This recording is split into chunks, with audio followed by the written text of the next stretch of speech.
इस तरह आपने टॉप 10 बुक्स की एनालिसिस करते जाना है, और उसमें से जो स्पॉन्सर्ड बुक्स हैं उसको आपने छोड़ देना। उसका टाइटल, सब टाइटल, उसकी जो है वो नंबर ऑफ पेजेस कितने हैं, उसकी डायमेंशन क्या है, और उसका बीएसआर क्या है, और कौन सी कैटेगरी में बुक जो है। लाइक यहाँ पे मुझे बता रहा है ये मैथमेटिक्स स्टडी एंड टीचिंग है, और जो फर्दर कैटेगरीज है वो चिल्ड्रन मैथ होते हैं। ये सारी चीजें आपने नोट करते जाना है, स्क्रॉल डाउन करते जाना है, और एक एक बुक को आपने, और उसकी जो एक्सेल की शीट है वो आपने बनाई है। जैसे अभी यहाँ पे टाइटल है, सब टाइटल है, रीजन है, बीएसआर है, रिव्यूज कितनी है, रेटिंग है, प्राइस है, नंबर ऑफ पेजेस की है, पब्लिकेशन डेट क्या है, उससे हमें पता चलेगा कि ये कितनी पुरानी है। और फर्दर भी उसके ऊपर आपके पास कोई इंफॉर्मेशन आप देखना चाहें तो वो आप तो देख सकते हैं। डायमेंशन क्या है, और आ, आ, उसके बाद कैटेगरी कौन सी है, ऑथर भी लिख सकते हैं। तो ये आप एक कंप्लीट इंफॉर्मेशन आपने बनानी है। फर्स्ट बुक है, सेकंड है, थर्ड है, आ, मतलब आप 15 बुक्स तक जा सकते हैं, जाना चाहिए। टॉप की जो 15 बुक्स हैं उसमें से स्पॉन्सर्ड बुक को आप निकाल दें। अब जब यहाँ पे आपके पास एक डेटा आ जाएगा तो आपके लिए आसानी होगी इसको एनालाइज करना, कि इन टॉप 15 बुक्स में से ज्यादा बेहतर रेटिंग रेटिंग किसकी है, और रिव्यूज किसके ज्यादा बेहतर है ना। अगर आप देखिए 900 व्यूज है, 8 रिव्यूज हैं, तो आप इसको छोड़ देंगे, लेकिन देखेंगे कि कब पब्लिश हुई थी। उसी तरह इसके रिव्यूज बहुत अच्छे हैं। अ, ये आप एनालिसिस करने में आपको आसानी होगी। अच्छा, इसी तरह टॉप के ऊपर आप खुद को रैंक हुई एसोमेट्रिक जो है नोटबुक की, आप इसको फिलहाल आपको जरूरत नहीं है, क्योंकि आप क्राफ्ट पेपर नोटबुक पे अगर आप काम कर रहे हैं तो ये भी आ रही है, तो इसको आप जो है वो एक्सक्लूड कर देंगे।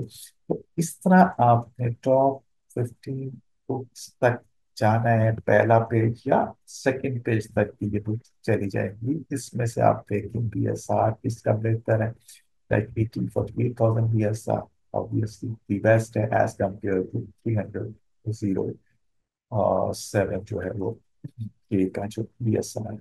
इससे 500 के बहुत ज्यादा है, 150। ये एनालाइज करने से आप फर्दर देख सकते हैं कि आप इस बुक में जाना चाहते हैं, कौन सी टॉपिक में आपको जाना चाहिए।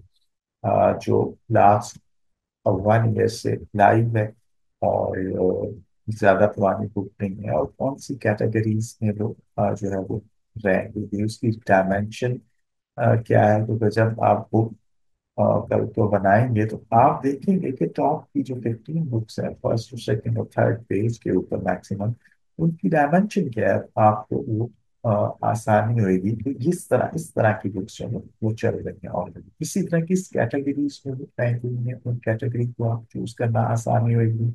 और एवरेज प्राइस क्या चल रही है बुक्स की, ताकि आप भी उसके मुताबिक अपनी प्राइस को सेट कर सकें, कि ऑब्वियसली लिंक लिंक होगी आपके जो है वो नंबर ऑफ पेजेस के साथ। इस तरह आप इसके पूरे जो है वो एनालिसिस जो है वो करेंगे, इसको ड्रॉ करते जाएंगे, अमेजोन से डेटा उठा के एक एक्सेल की शीट बना लेंगे, और फिर आपके लिए आसानी होगी इसके ऊपर फर्दर जो आप काम करेंगे, निश के एनालिसिस करेंगे, और उसके बाद फिर उसको किसी एक उसको चूज करके उस बुक को जो आप क्रिएट करना चाहेंगे। ये शीट जो है आपके लिए बड़ी कॉम्प्रिहेंसिव शीट है। ये एक एग्जांपल है। आप कॉलम्स अपने लिए अपने उसके मुताबिक चेंज कर सकते हैं, कोई फर्दर चीज ऐड और डिलीट भी कर सकते हैं, जो आपको ज्यादा बेहतर लगे। तो इस तरह हम इस बुक की जो है प्लीज एनालिसिस करते हैं, जब हम अ, किसी भी टॉपिक को चूज करें, तब हम इसके ऊपर फर्दर पे हम काम करेंगे। और ये हमने जब हमने किसी एक बुक को हमने चूज कर लिया, कंपटीटर को, तो फिर हम उसका खुद उसका टाइटल बनाएंगे, उसका सब टाइटल बनाएंगे, और उसकी डिस्क्रिप्शन लिखेंगे, और कैटेगरीज चूज करेंगे, फर्दर उसके ऊपर हम काम करेंगे, तो ये डेटा हमें फिर हेल्पफुल होएगा वहां पे जाके जिसके ऊपर हम लोग काम करें। तो आज के लिए thank you very much. Subscribe to Electrifying Commerce for weekly videos that will turn your e-commerce dreams into reality. Click that subscribe button and let's get started.